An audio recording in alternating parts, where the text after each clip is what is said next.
So hello and welcome. Happy Friday. This is Friday, May the 1st of 2026, and this is Backyard Beekeeping Questions and Answers, episode number 353. I'm Frederick Dunn, and this is the way to be. So I'm really glad that you're here. We have a lot to talk about today. Things are changing fast, so I hope that you're ready. And you probably want to know where I'm located. Northeastern part of the United States, northwestern part of the state of Pennsylvania. If you want to know what we're going to talk about today, please look down in the video description. You'll see all the topics listed in order and some links that you might find helpful. So I want to thank you for being here. And if you want to know how to submit your own topic or a question that you have on your mind, please go to my website, which is thewaytobe.org. Click on the page marked Contact, fill out the information, and there you go. And maybe you have a question on your mind. Maybe you have a picture that you want to share, and you want to get the approval or amazed responses from your peers or get some answers. Go to the Way to Be Fellowship on Facebook. It's a great group. You can find people there day and night from all over the world, so it's going to be fantastic. And I know you want to know what's going on outside, so we're going to get right into that. Well, it's 40 degrees Fahrenheit outside. Isn't that lame for May the 1st? And that's 4.4 Celsius. Good news, no wind though. Bad news, it's raining. So it's 99% relative humidity. And swarm risk today, since we're going to include that, what are the chances that your bees are going to swarm today, right now, this minute? None, zero. Zero, I'm telling you. Go out there in the rain and look at them. Of course, things are going to be different where you are. And of course, your swarms are probably happening while you're sitting there looking at this. The other thing, that's a good point. Looking at this. You can listen. You don't have to look. You can go to thewaytobe.org podcast, and then you can listen instead of watch. But it doesn't help me when you do that. If you use Podbean, iHeartRadio, Audible, whatever you're using, those counts don't help me one bit, but it helps you. That's why I'm willing to give it up for you. Okay. So I know that you want to know, here in the Northeast, a lot of you are in similar weather conditions to me. What is going to be the best day ahead for swarming? When should you be ready? What's going to be the best day to get inside your beehives and see what's going on, only to find out that they're making plans to move out? Can happen Monday. This coming Monday, right here in my state, it's going to be 70 degrees Fahrenheit, which is 21 Celsius. And 99% chance of swarming. So the swarm meter is way up. I guarantee you, somebody's losing bees on Monday, right here. I'm going to be out there. I'm ready. I am on it. So, because after that we have rain and the weather's just all over the place. We have questions related to that we're going to get to. And the other thing is, remember I said, for those of you who are not afraid of spiders, that I was going to release Janice the jumping spider. I did that last week. Janice caused a sensation. So if you haven't seen it, if you're even mildly tolerant of jumping spiders, I turned her loose out there. And a lot of people are paying attention because her behavior was a little strange. So I think you should look at that if you really want. You want to see what a jumping spider looks like when they get released. See what they do. So we're going to jump right in with the questions for today, and we're going to start right off with Diane's question, and she comes from Warren, New Jersey. 2 more swarms. I'm getting some practice. Is it your experience that when there are 2 distinct, separate clusters, that there is likely to be more than one queen? I hive them separately, but I'm not sure I got it right. I'll find out tomorrow. So I'd also like to invite you to look at the video that I made during the week of a swarm collection, because it just happened right out of the blue, the one decent day. And there were multiple. I should have known, when you have a big prime swarm like that on a branch that I designated with Swarm Commander, of course, there are multiple queens in there. So separating them out can be a challenge. Finding out which queen to put in the hive then. What if you have multiple queens? How do you decide which one is the best one or that the bees are choosing? Well, when you separate them out, if you can bag your swarms in separate bags, pillowcases work nicely, by the way. You can listen to them. The ones that don't have a queen are making a lot of noise. The ones that have a queen are calm. And then you can find multiple queens, and when you put them into the hives, they calm right down. But sometimes you'll catch let me just paint the picture for you. you'll catch this big swarm of bees, trash can method, bee vac, pillowcase, butterfly net, whatever you decide to use. And then you'll find out like a good half of them, a good bunch of them go in. Some people commented, why don't you just dump those bees in that hive and be done with it? Well, I'll tell you why. First of all, dumping bees, it's not fun. It's not a great way to spend a lot of time staring at bees and getting to know them while they pick the hive that you've set them in front of. So when you put them there while they're walking in, they get excited. They start fanning their Nasonov glands. They're all moving in. But then something happens. A bunch of them go in, but a bunch of them also stay out. And then that's when some people get frustrated and just dump the rest of them in because they're tired of waiting. But I want you to know, there's likely a reason why they're staying out and not going in, and that's because you have more than one queen on your hands. And it is a popularity contest.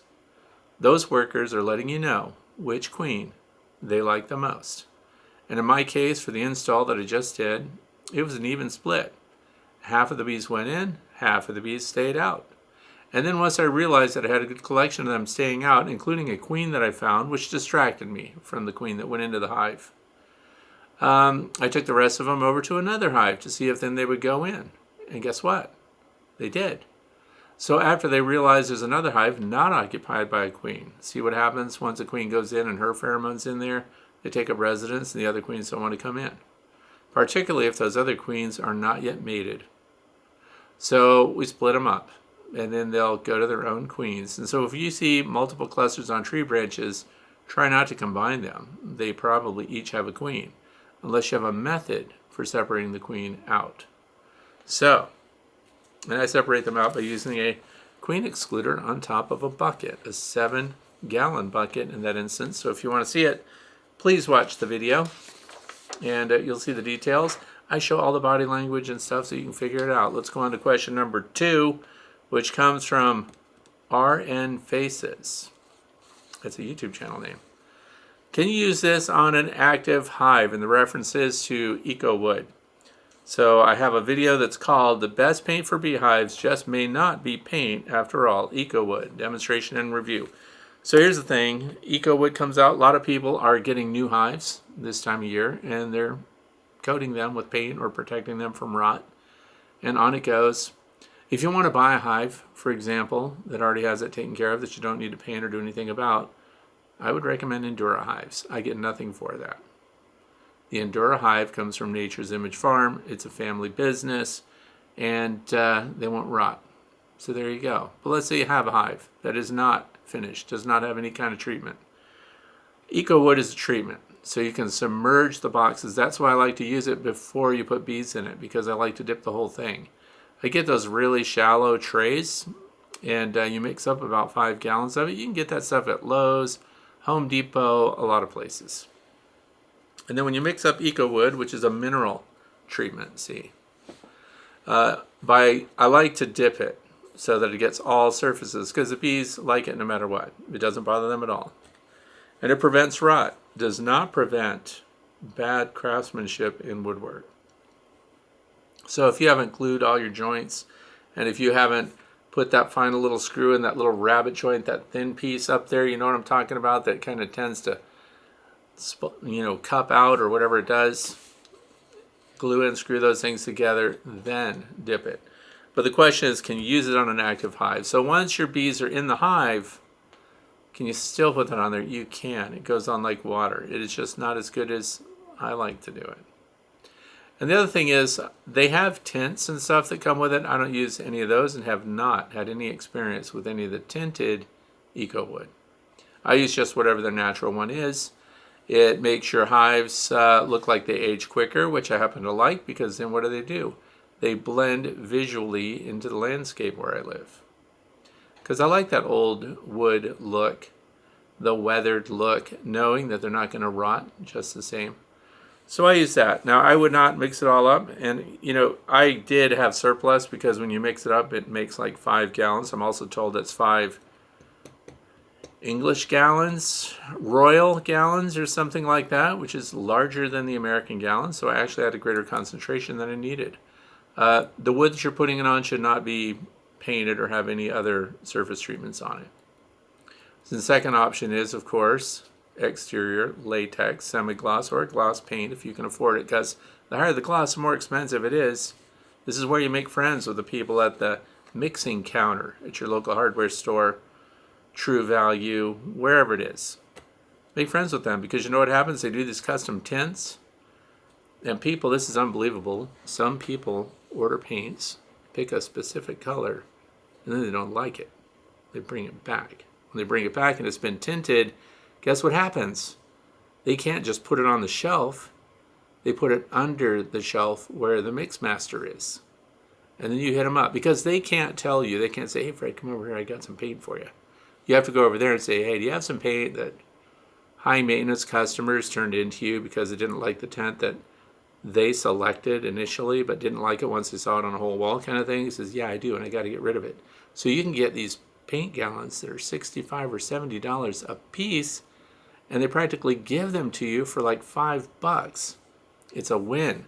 And if you get a bunch of different colors, say you don't like the color, get a bunch of different colors, mix it all together, it ends up being kind of a purpley gray brown color.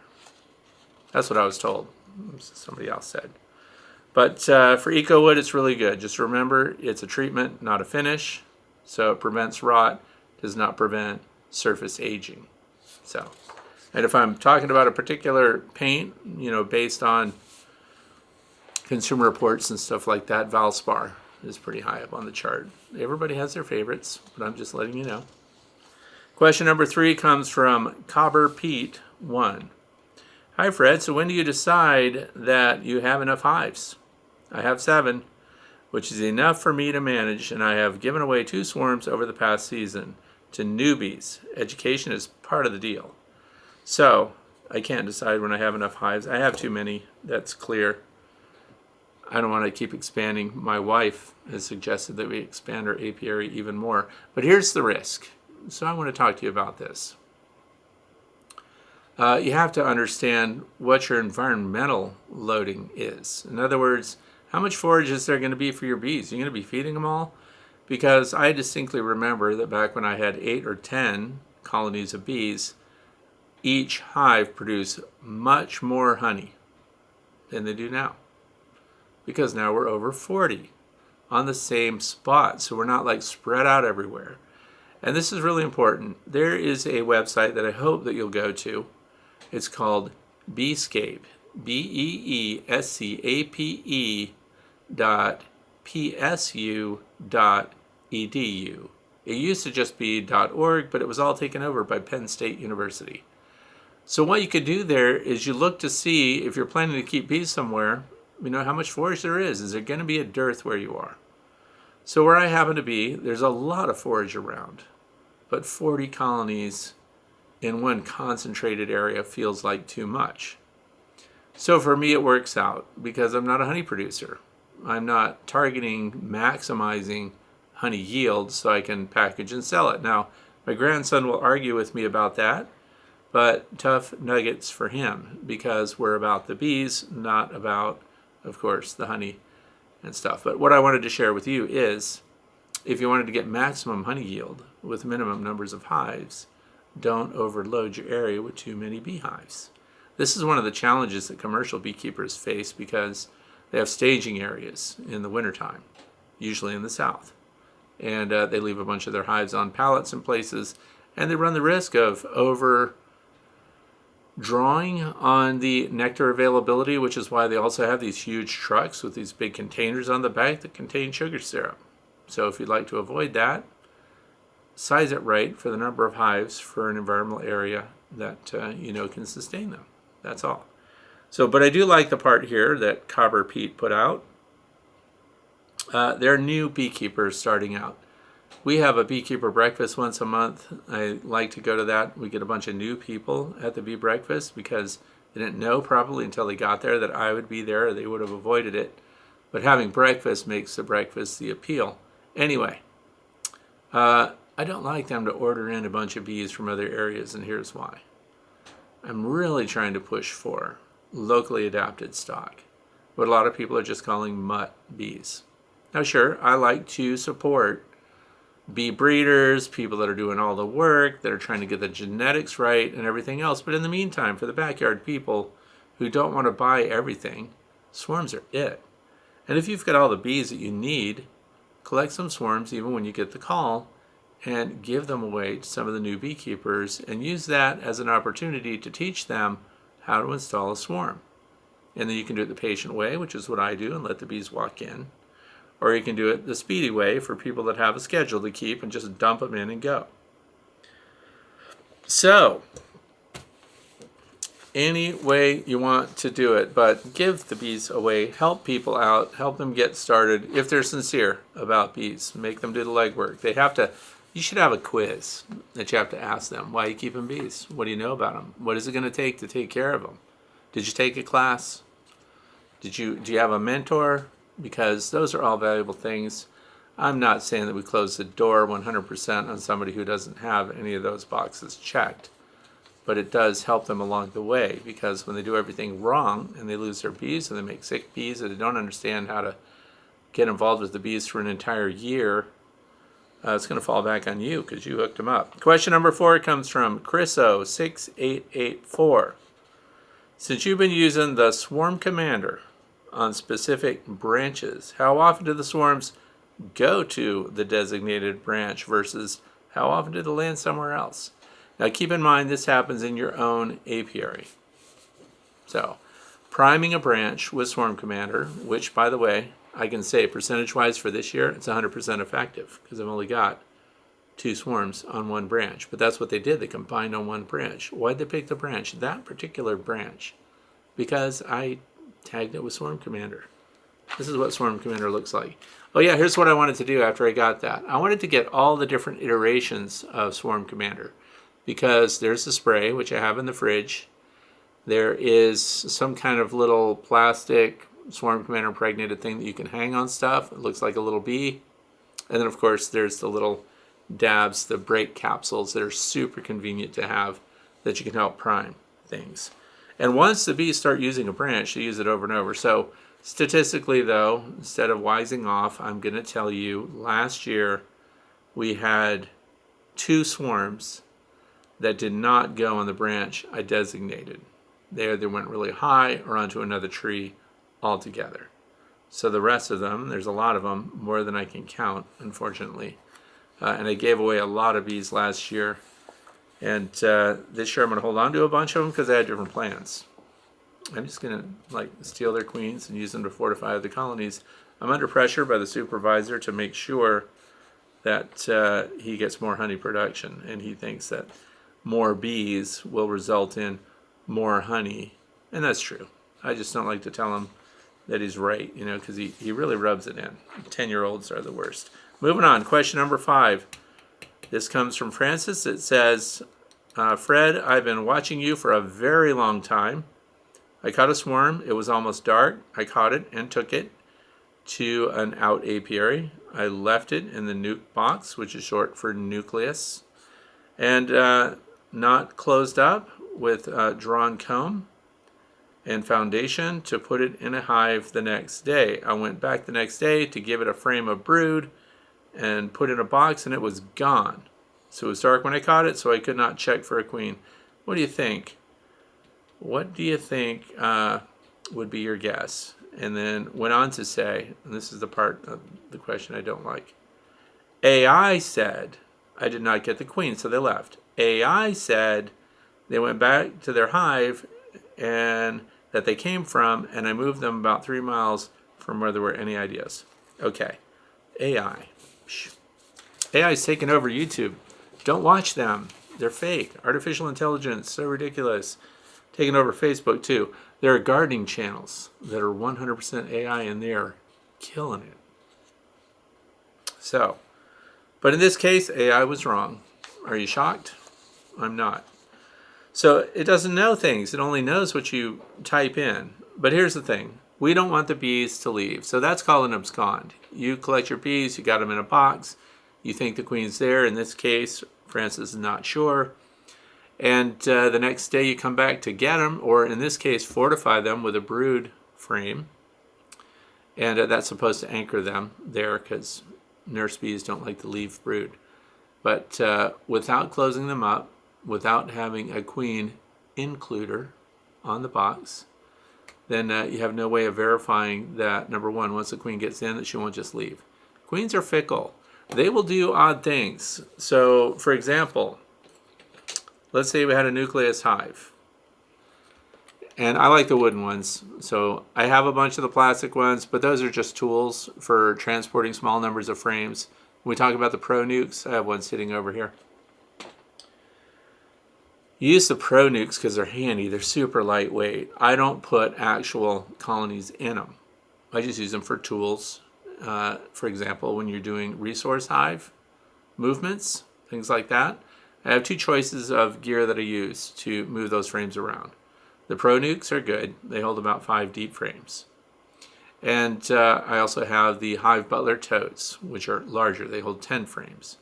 And some people don't want to use the Hive Butler tote because it's too big. It's too heavy. It takes up too much space in the car, that kind of thing.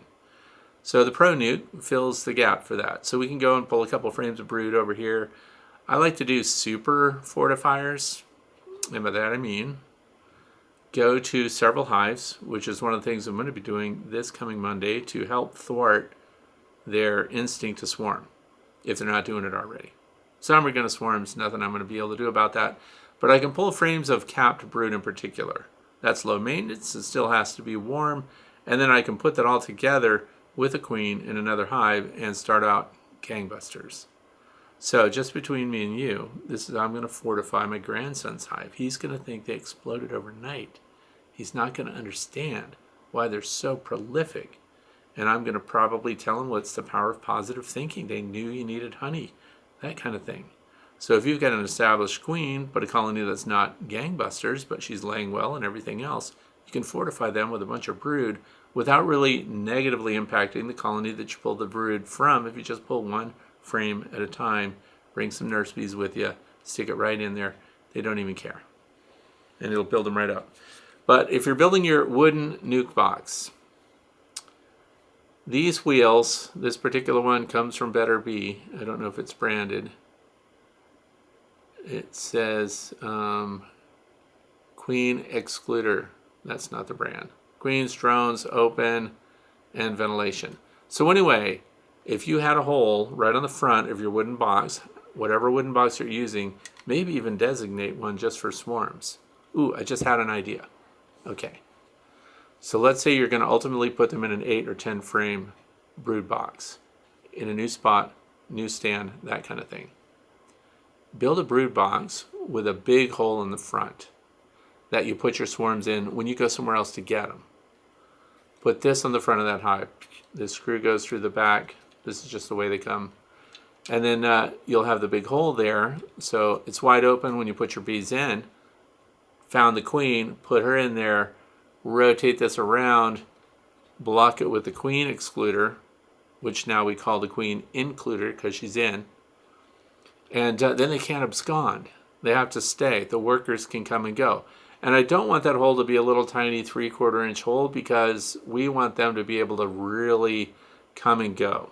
So by having that on there, I have other queen includers like these over here. These are fantastic landing board versions. So if you're putting in a full-size box. But remember, this is an intermediate box, an intermediate hive box with this hole in the front so you can close it up for transport with just ventilation, for example. You get that from Better Bee. If you get it, ask for the Fred Dunn discount so you can pay the same as everyone else. It's just the way it is. Oh, it says Better Bee on it. Better Bee Hive Portal. That's what it's called. Okay. And then, because it's where they're going to be anyway, once they're established, settled, you like what you're seeing, now we just pull the switcheroo on them, pull that box off to the side, put your new box in with a landing board, and just transfer all the frames over, let's say a week later. And then you're good to go, and you have your swarm collection box with the control wheel on the front ready to go again. So that's just another way to make it more complicated than it needs to be, but you'll impress your friends with new gadgets and methods. I think it's fun. All right, so anyway, the AI guidance, though, watch that stuff. If you want AI, yeah, it's here to stay. We're not doing anything about it. But I get a lot of quotes from people that I know came from AI. And they're questioning me. But I want you to question absolutely everything, challenge absolutely everything. How do you know that? Where'd you learn that? Have you proven it? That kind of thing. And then you find out that it's just information cycled back from an automated chat bot, something like that. Question number 6. Dang, Francis, snuck another one in on me. That's 2. Fred, as I watch, I write as I go, but question, if you know your hives are going to swarm next week, why don't you go into them and remove the queens? You know that they're going, why not try to stop them? So this is a conflict actually for a lot of beekeepers. Why are you letting swarms go? What are you doing? Why aren't you stopping it? Here's how to stop swarms. In fact, it's a really clickbaity title to put on any kind of bee-related video this time of year. How to 100% stop your bees from swarming. Those are great claims. So here's the thing. I don't stop them from swarming, but I do catch them. I have a very good percentage of collection at their intermediate bivouac location. So we talked about the branch before that are prime with Swarm Commander. And as swarms collect on it and use it over and over, I don't prime it anymore. I let the bees themselves create this pheromone residue that attracts other bees. So I don't stop them from swarming. If I am inspecting and I come across, I should give you the options. When I'm inspecting a hive, as I will on Monday, when I'm going through, and if I find queen cells in there, and that means that there's a developing larva in the cell, then I know they've decided they're on their way out, and it's not finished yet, it's not capped. So I know also the queen's scooting around in there. So I'm going to look at wherever the freshest action is. So where the eggs are, or larvae that are just a day old, that kind of thing, chances are you're going to find the queen there. So there's a lot of fun in doing that. And then when you do collect her, pull the frame. Get yourself a queen isolation cage. Put that frame in there, put the queen in there with them, and set that in your box. Now here's an example of where, if you're going to use the Pro Nuke as your transit box or the Hive Butler tote, when I put these frames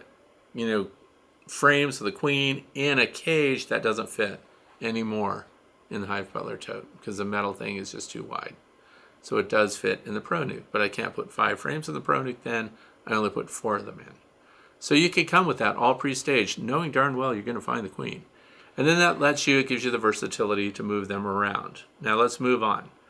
Say you didn't catch that, or you don't feel like doing that, you don't want to lift the boxes, whatever reason as a backyard beekeeper that a swarm may catch you off guard. And like I said, mark my words, there are going to be swarms on Monday if you're in this neck of the woods.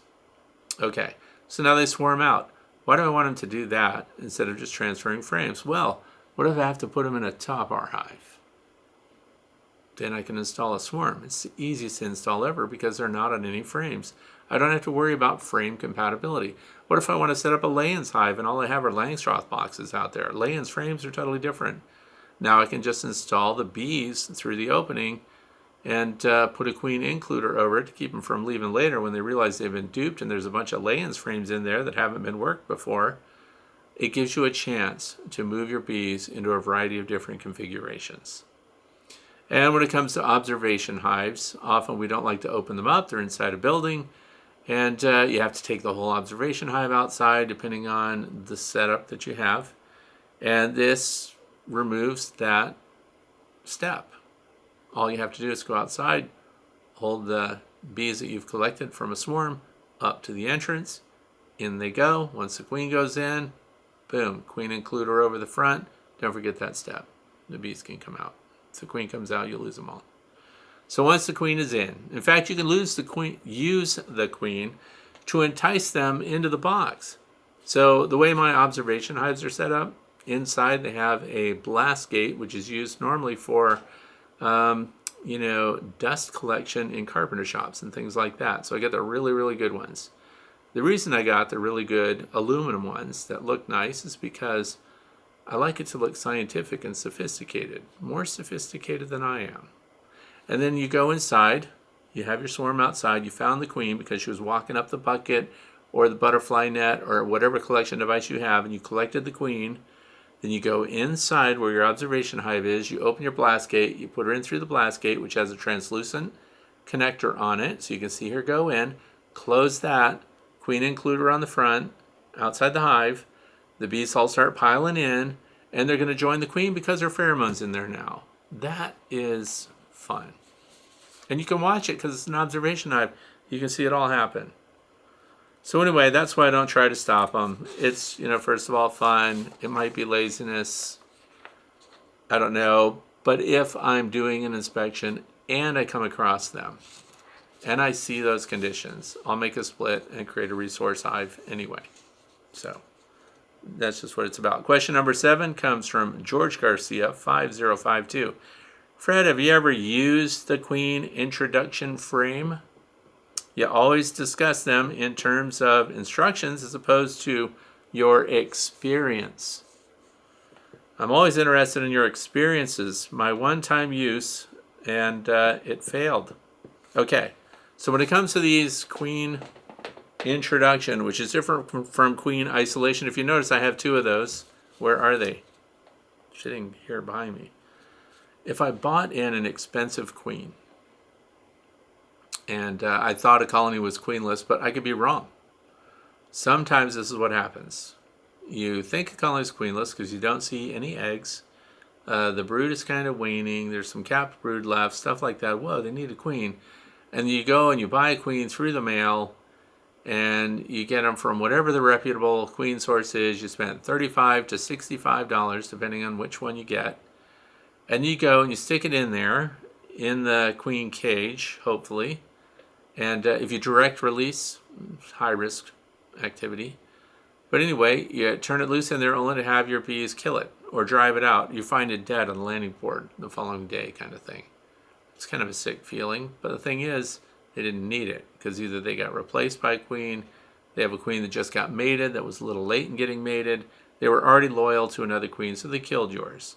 Well, the queen isolation cage prevents that. Now, do I know that from personal experience? Nope.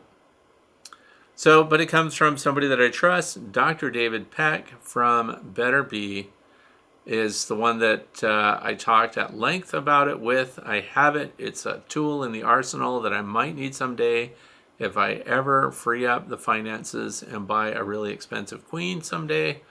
Or if, for example, I'm just so critical about the queen I'm getting that I just can't lose her, and I'm trying some juxtaposition of different frames and different colonies, or I'm trying to test out a colony to find out if they really are queenless or if there's laying workers. I want to overcome the laying workers without them being able to attack and kill the queen that I'm putting in. So I have a lot of scenarios about how to use it when and if I decide to use it. I haven't actually done it, because if I'd done it, I'd have a video about it. I do have videos going back many years now with the queen isolation cages that are just fantastic. Because there again, let's think about this. Remember what I said about this queen included on the front of a box. If you've got the queen isolation, which is different from the queen introduction cage.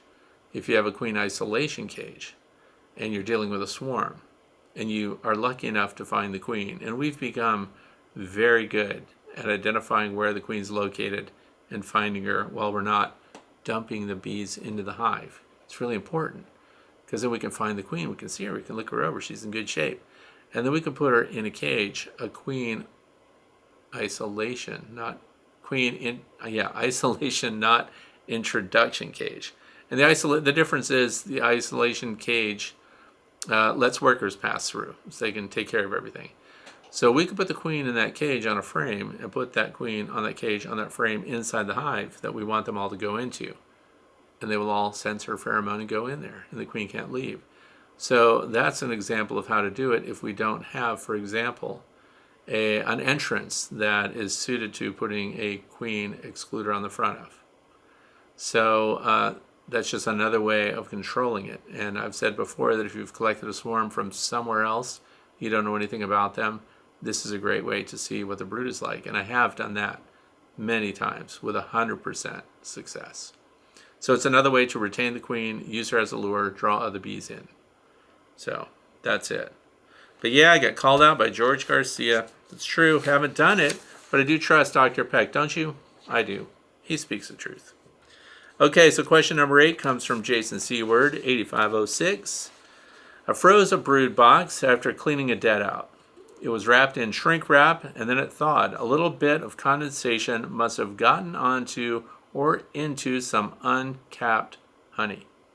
I saw some foam, meaning that it must have made peroxide. So, by the way, when your bee's honey is defending itself, it can make hydrogen peroxide and it forms on the surface. Anyway, and it's a bit of a fermented smell. So the fermented honey, this is a challenge that some people face in spring. Since there won't be too much uncapped stores on the comb, can I just drop that box into a hive? Or is there a way that I can clear out the fermented honey from the comb? Any advice would be greatly appreciated. All right, now here's the thing. This is going to be polarizing for beekeepers because it's something I do that other people don't like. I get interesting comments when I feed things like hornets and wasps. All hornets are wasps. All wasps are not hornets. But if you had fermented smelling honey that you don't want to give back to your bees because you don't, because half the time they don't like it, it can also be bad for them, really bad for them. So if you have a robbing station designated, and every beekeeper, I think, should have a designated robbing station, for late in the year, dearth period, stuff like that, I would put it out at that, because at the very least, the wasps in your area will go to it. Now let's say, and they clean things up for you. They do such a good job. This is the lazy beekeeper's way of cleaning up frames. Now sure, they chew away at the beeswax and stuff like that. There'll be a bunch of that. And wherever you set up your robbing station, it should be inaccessible to raccoons, possums, and skunks. And last year I set up a really good one. I used those support systems that people use for closets. It's got the little angled bar, the flat bar, it's got the little loop on it for the hanging bar for your clothes. But I set that up and I attached it to the west-facing side of one of my outbuildings, and it's way up off the ground, so it's almost 5 feet off the ground, and nothing can get to it, none of the predators that feed on them, and it is open underneath. And the only thing I'm adding to that I'm changing this year is I did not like when the sun was constantly hitting those frames, because a lot of the frames are plastic. I don't want the UV rays damaging the plastic. So now I have a cover for that.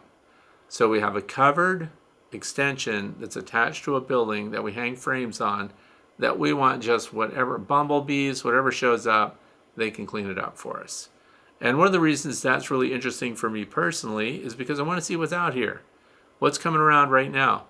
Queens. So we have queen yellow jackets out there. I have one right now in a container. I'm going to watch her build a nest. I'm providing her everything she needs. She's a foundress, she doesn't even need help. She was mated last fall.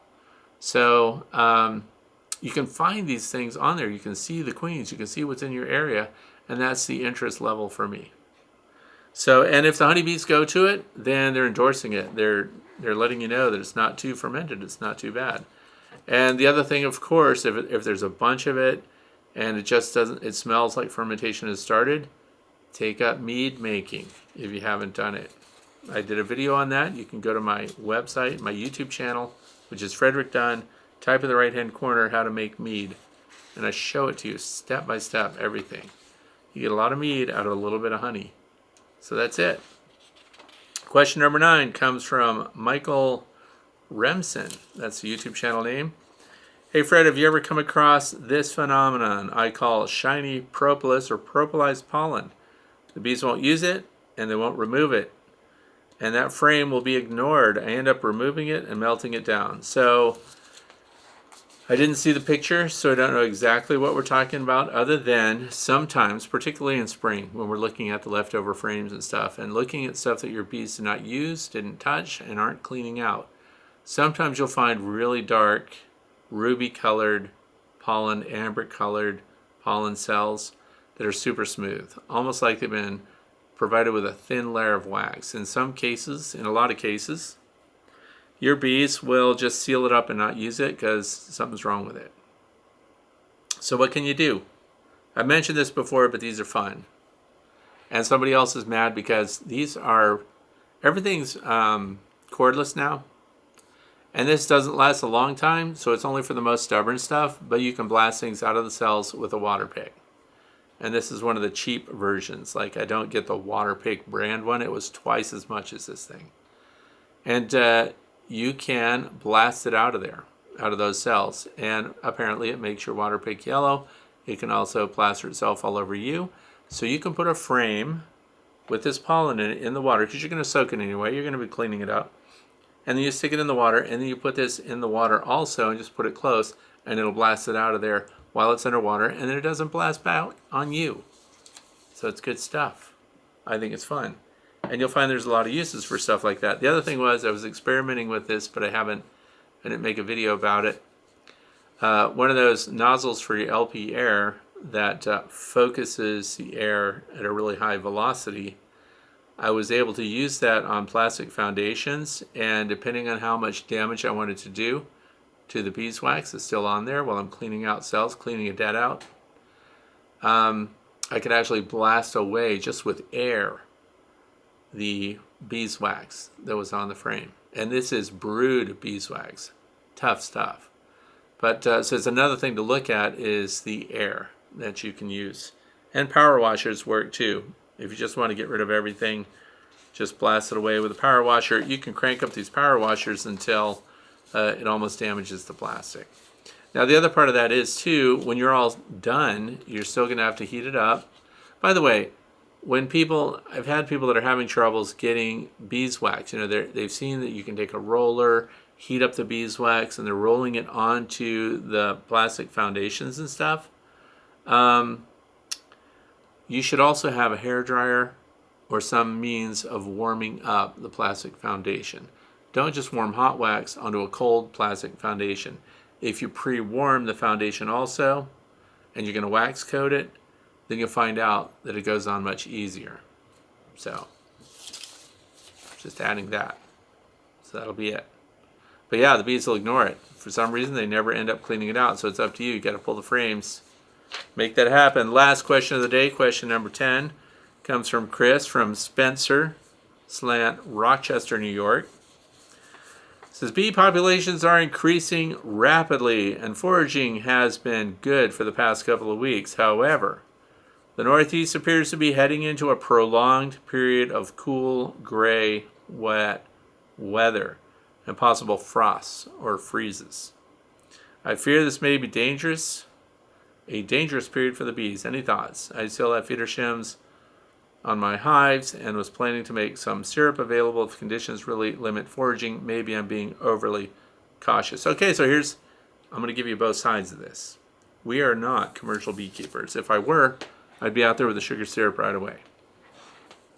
Because what's going to happen is the bees have been bringing in pollen and nectar at a rapid rate.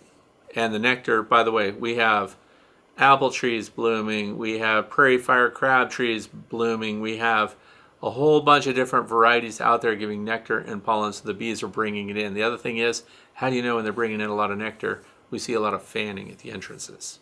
Okay. Now, a day like today happens. It's cold, it's rainy. What are the bees doing? Keeping their brood warm. How are they doing it? Burning a lot of calories. Then what do? They consume a bunch of carbohydrates inside the hive. So they're consuming honey and nectar. Which means, when I say the nectar part, they've processed it a little bit because they have an enzyme in their bodies called invertase, and it creates invert sugars, and so they're passing that back and forth, and they are moving those resources around. But they also, when push comes to shove, consume it. So if you have scales on your hives, this is where you would start to see them start losing weight. And then what happens? You run the risk of them cannibalizing some of your colonies. Now for me, that's helpful. I'll explain.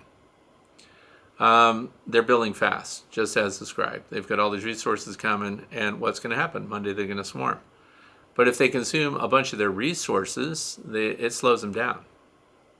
Because if it slows brood production, which brood production is a reflection of what's being brought into the hive from the outside. So the proteins are coming in, the nectar's coming in. Now, let's say you want to maintain brood production. You don't want them to turn on their brood and start to consume or remove eggs and things like that. Then you would feed sugar syrup, and you have a narrow window to do it. You can put on, fondant packs and things like that this time of year, but that doesn't work as well. Okay, so sugar syrup, I use 1-to-1. Highly recommend, since we don't have honey supers on yet, highly recommend that you amend your sugar syrup with Hive Alive syrup. It has proven benefits. So that's what I personally would do. So if I have colonies that are in jeopardy, because that's the other end, what's the status of the colony? How big are they getting? How big is the brood? How much of a demand is there going to be? Because they can consume even the pollen resources in a matter of days. So by boosting them, you're just not going to lose a big bunch, but it does serve to suppress the swarm instinct. So it's up to you. But extended rain periods can shut down brood production. It can happen. So for Chris, it just depends on what you want out of them. If you want to make sure that you're going to have plenty of brood, which turns into plenty of honey and resources later, then it's time to put some syrup on there. So, and I recommend, as I said, 1-to-1. The other thing is, I just hived a swarm into my Beersville bees long Langstroth hive, and I was a little late. I should have set up my other top bar hive because I have another one of those. And so when we move swarms in there, they are building from scratch. So they definitely need 1-to-1 sugar syrup. And it does make a difference, by the way. When they have 1-to-1 sugar syrup, 1 part sugar, 1 part water, makes no difference if this is cane sugar or beet sugar. They will continue to draw out comb. So they will ramp up fast in there. Once you install a swarm of bees, they are prepared to make a lot of comb. If there's an interruption in that, an extended period of rain, for example, then they stop comb production. It's too cold for comb production. They have to burn too many calories to make it, and they're going to conserve and stick with whatever brood they've already started. So by giving them the carbohydrates, you turn the furnace on for the whole time that we're going to get a cold snap and the rain that continues. So that came with a rapid round, and it's configured. It already has a cover board that's designed for that, and you can feed them. So off you go.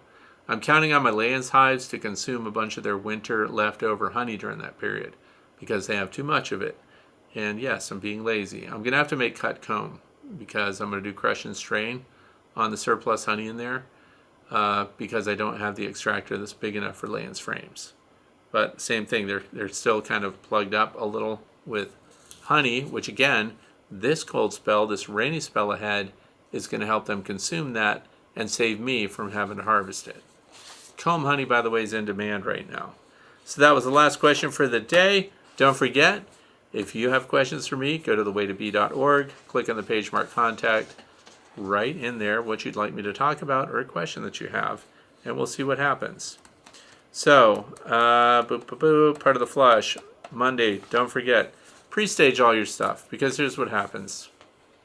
Always have, by the way, during that last swarm collection, I put on my pullover bee suit top.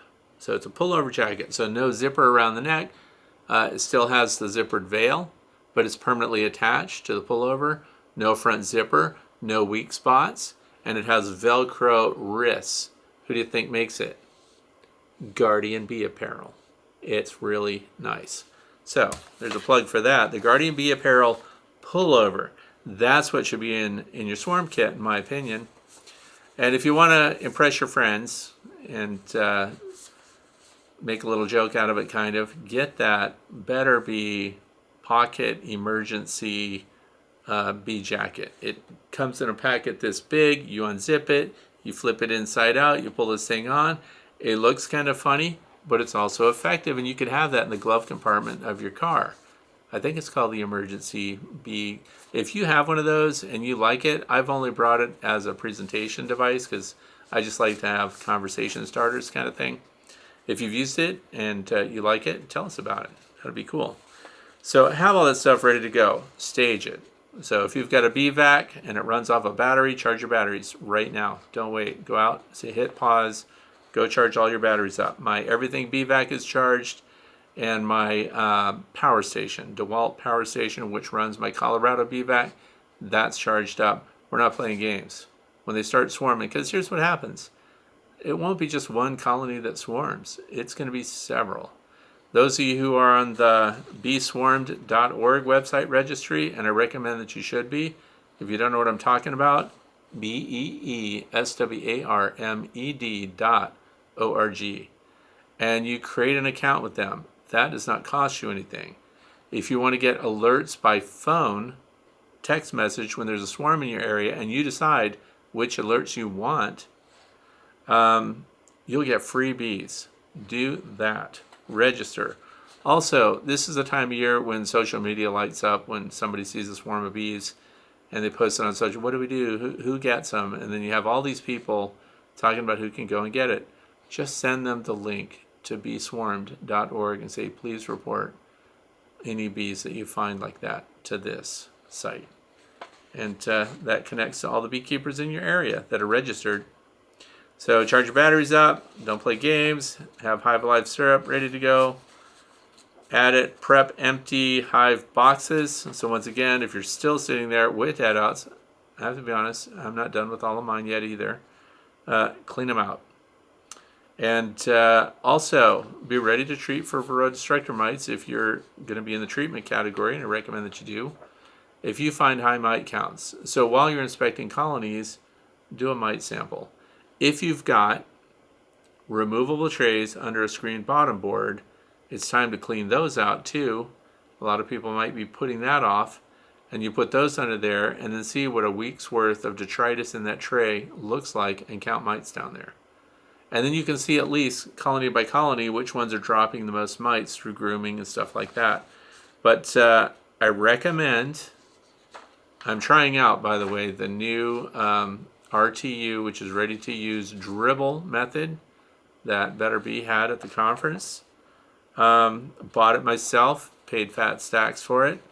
The other thing is, if you're buying oxalic acid and you're going to follow the rules and you're going to use actually approved oxalic acid under the new doses, by the way, go to EasyOx, which is by Mike's Bees.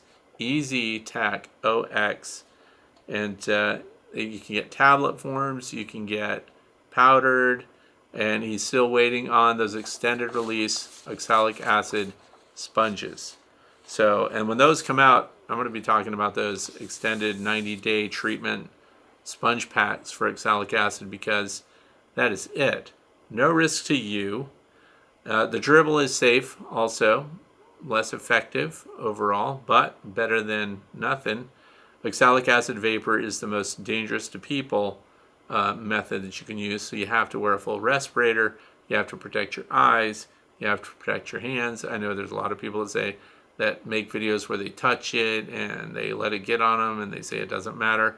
I'm telling you, and I'm keeping you safe, do not let oxalic acid vapor touch your eyes or get in your lungs. Don't fall for standing upwind from it and all this other stuff. Please be safe. That includes pets and stuff. Don't let your dog stand right next to you while you're using it.